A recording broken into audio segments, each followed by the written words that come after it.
All right, folks, imagine this. You're 23 years old, riding through a battlefield that looks like hell on earth. Muskets cracking, men screaming, horses dropping like flies, and you? You come out without a scratch, even though your coat looks like Swiss cheese. Sounds like a Marvel origin story, right? Wrong. That was George freaking Washington, and this is the insane day he basically became bulletproof. So here's the setup. Year 1755. Britain decides it's time to kick the French out of their comfy little fort at the forks of the Ohio River, what we now call Pittsburgh. General Edward Braddock, stiff as a broomstick, leads 1,300 troops into the woods. Problem? He's marching them like it's a parade in London. Tight formations, shiny coats, drums and all.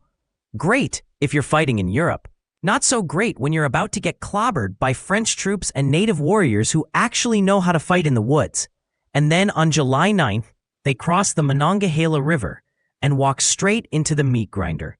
Boom, ambush. The French and native allies open up from the trees, and suddenly the neat British lines collapse like a bad Jenga tower. Braddock is desperately yelling, "Hold the line," while his men are firing blindly into the woods. It's total panic. Within minutes, officers are dead, men are running, and Braddock himself takes a musket ball and goes down hard.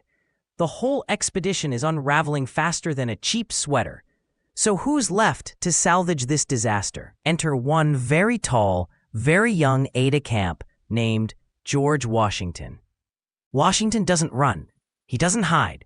He mounts up and starts riding straight through the gunfire, delivering orders, rallying survivors, trying to organize a retreat. And here's where it gets bananas.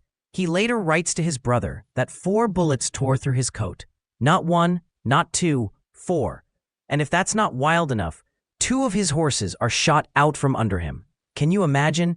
You're galloping full speed. Horse drops dead. You grab another. Same thing happens again. And somehow, you're still alive. Not a scratch on him. And as if that wasn't enough, years later, this day would come back to haunt him in a way nobody saw coming. 15 years later, legend says a Native American chief traveled miles to meet Washington. And get this, the chief supposedly confessed, "I told my warriors to shoot you again and again, but nothing worked. You were protected by the Great Spirit." Then he drops a prophecy worthy of a Netflix drama. This man will one day lead a great nation. Now, was that prophecy real? Or just a legendary bedtime story that got juiced up over the years? Here's the historian's take. The bullet holes in his coat, the dead horses, Washington's insane bravery. Those are facts, written down in his own letters. The Great Spirit prophecy? That's shakier. We've got no first-hand sources, just stories passed down by his doctor and family. But the myth stuck, and it painted Washington as destiny's chosen man, bulletproof, blessed, and ready to lead. So what really happened at the Monongahela? Was Washington just absurdly lucky?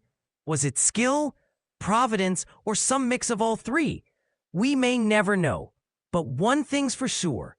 The day George Washington walked through a storm of bullets untouched, his legend was born. And from that moment on, he wasn't just a soldier. He was a man marked by destiny. Hit subscribe if you want more wild history tales where fact and legend collide. End of transmission.